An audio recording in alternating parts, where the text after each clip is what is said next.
Burkina Faso is a landlocked country in West Africa. A country whose struggling economy is heavily dependent on rain-fed agriculture to support a massively expanding population amidst successive waves of drought and floods, which are becoming more frequent due to climate change. These conditions make it one of the most food-insecure countries, not only in West Africa, but the whole world. Not surprisingly, it's also one of the most underdeveloped countries in the world. Out of 187 countries, Burkina Faso is ranked 181st on the list with a Human Development Index rating of only 0.388. Over 80% of the population lives on less than $2 a day. It is heavily dependent on foreign aid. Burkina Faso has virtually no resources and depends on mainly farming, employing over 85% of the people. One of the few sources of income for the impoverished nation is what Africans call white gold, or cotton. 35% of Burkina Faso's GDP comes from cotton.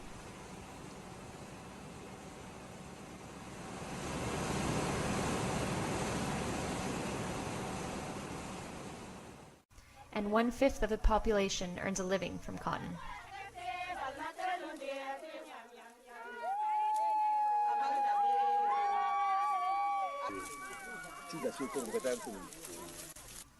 Cotton farmers' profit margins are tightly linked to the world economy. When prices drop even a fraction, this makes a difference from farmers not being able to make a living.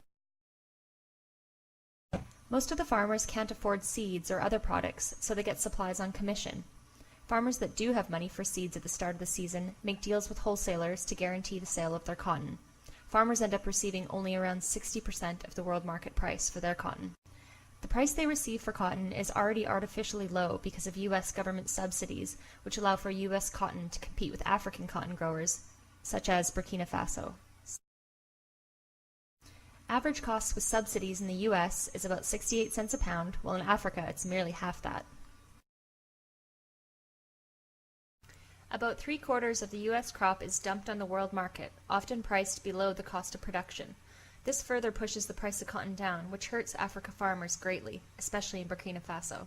The World Trade Organization has ruled U.S. subsidies, which are estimated at $24 billion over the last 10 years, to be illegal, yet they continue. Oxfam International estimates countries in Africa are losing up to $250 million a year because of U.S. subsidies.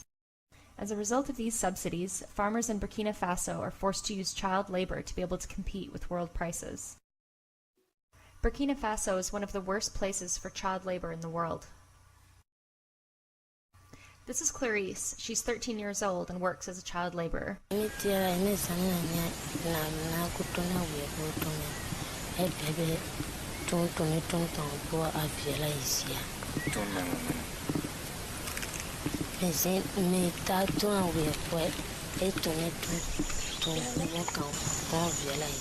The World Trade Organization has ruled American subsidies on cotton are illegal, yet they continue. 85% of U.S. subsidies go to 25,000 farmers, which average about $3 billion a year. That's almost the size of the Burkina Faso's entire economy. The U.S. responds by making token gestures of aid, for example a $7 million pledge to the Africa Cotton Improvement Program. This aid pales in comparison to the lost revenue. If America stopped the subsidies, farmers in Burkina Faso would be able to get higher prices for their cotton and be able to upgrade to technology that doesn't require them to use child labor. But in Burkina Faso, child labor is endemic in the production of cotton, which is the country's chief crop export. Paying lucrative premiums for ethically sourced cotton has, perversely, created incentives for the exploitation of children. The very exploitation fair trade was meant to eliminate. The farmer that Clarice is forced to work for pulled her out of school. She knows that going back to school is no longer a possibility.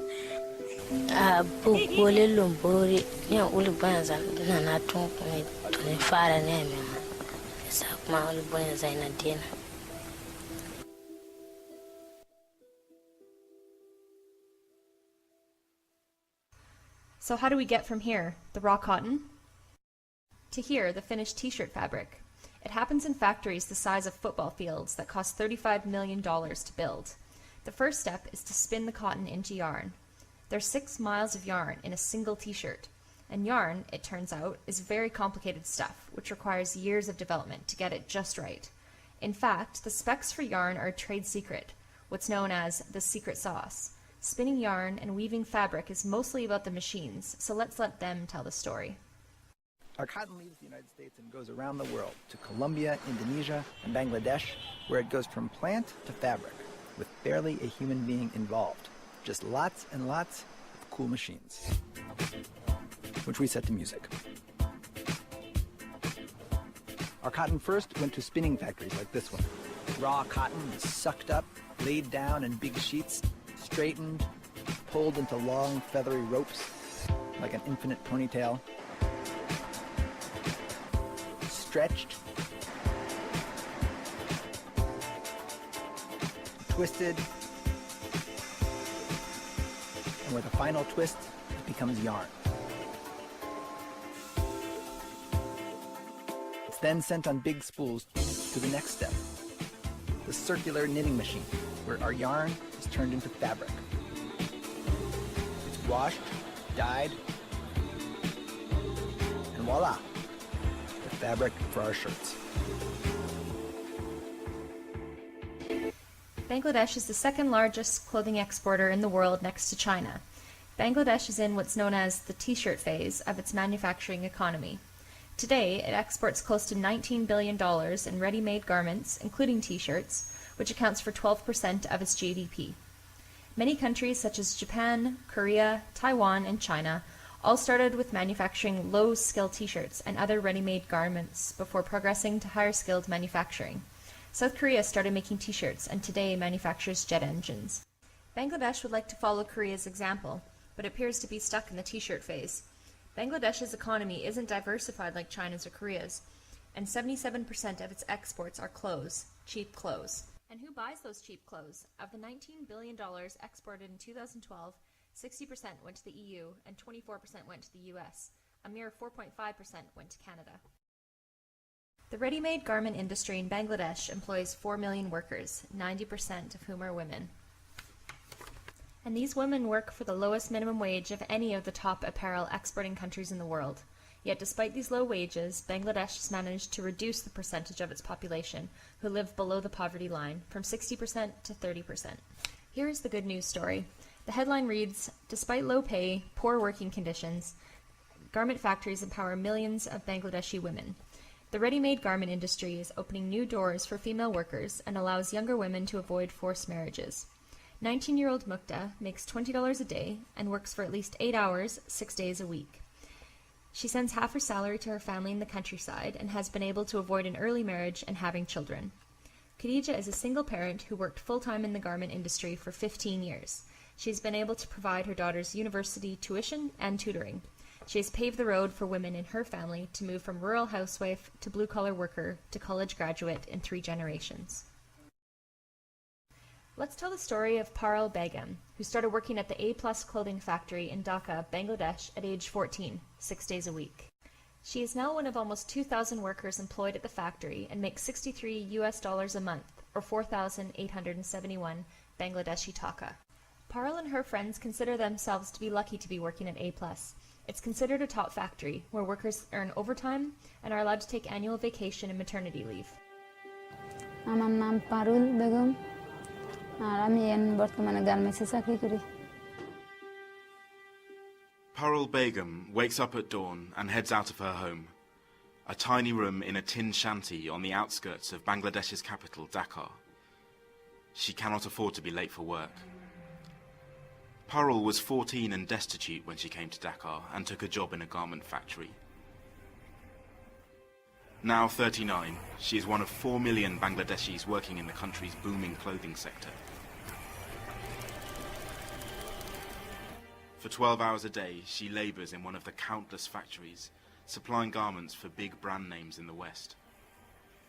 Inside, almost 2,000 workers, mostly women, are making shirts, stitching, ironing, packaging. Big brand names like Tommy Hilfiger and Gap outsourced to Bangladesh. few countries can compete with its huge supply of cheap labor and infrastructure. The industry is now worth $21.5 billion. আমার বেতন 5,000 টাকা হয় একটু কষ্ট হয় কষ্ট হইলো চলতে তো হইব আর ছাড়া তো উপায় নেই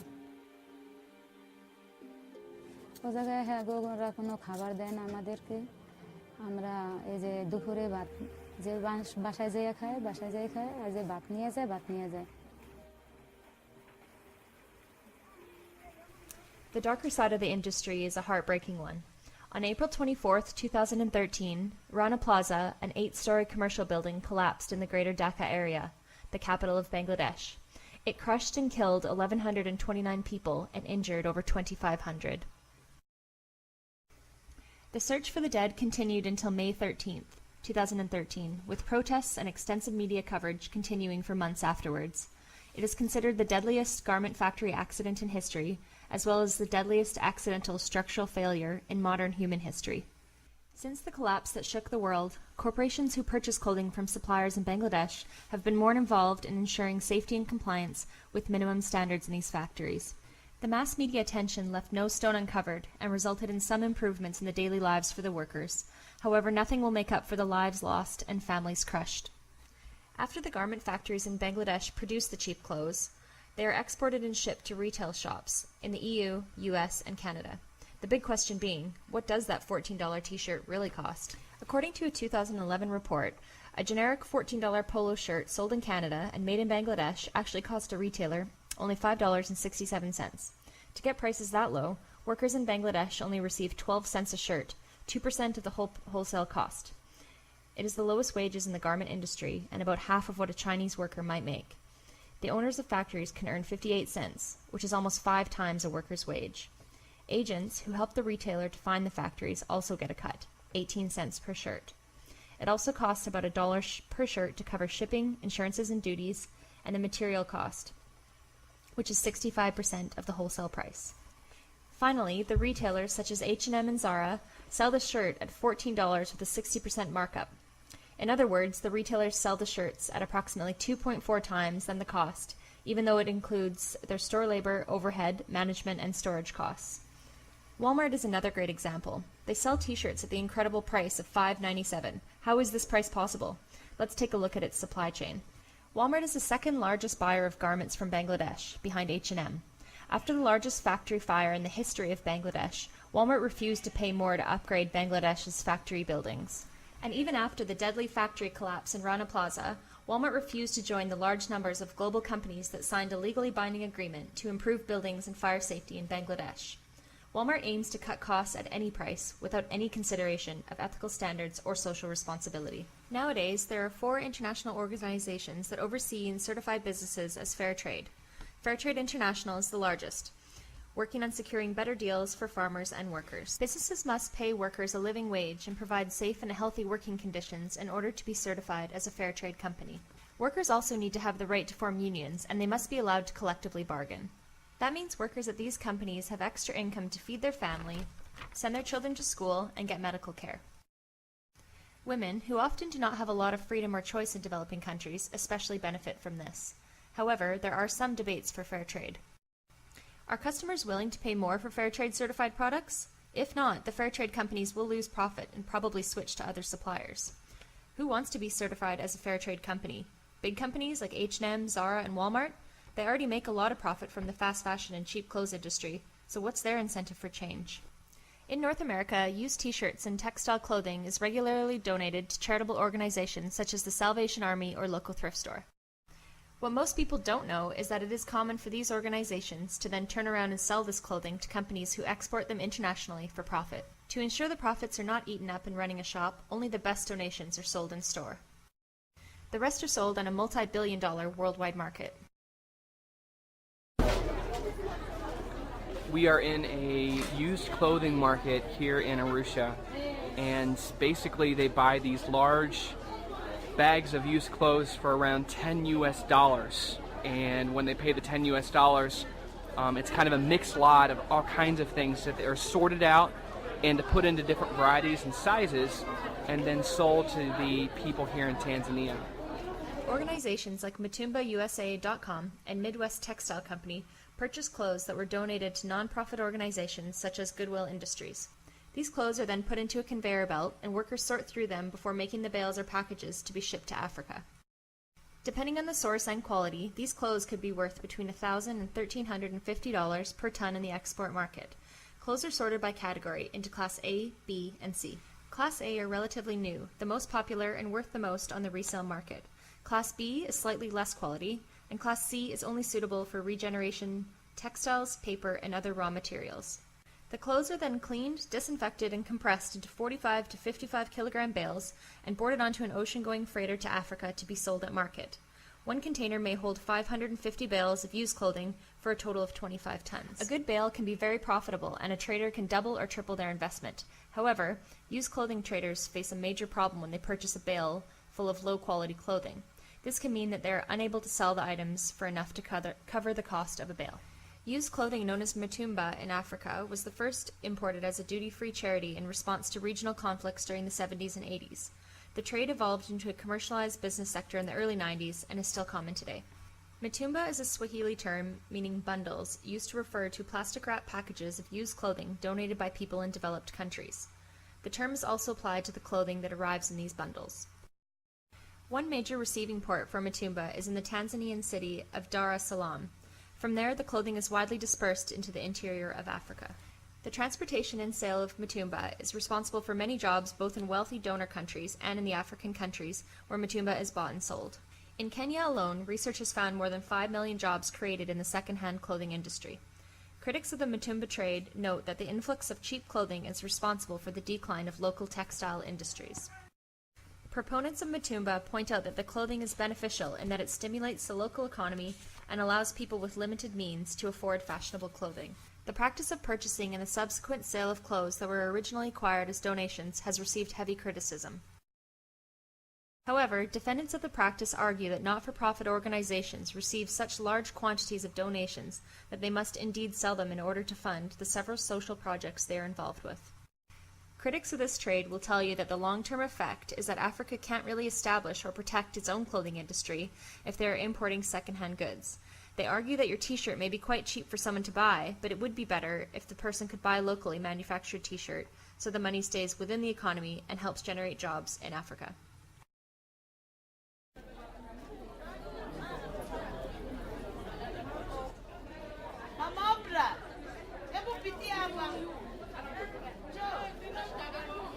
Another thing that's absolutely amazing is you see all ages of people that are working to help with the business, whether it be sewing to repair the clothes, sorting them into inventoriable items, or being able to market and promote as people are coming in. It's absolutely incredible.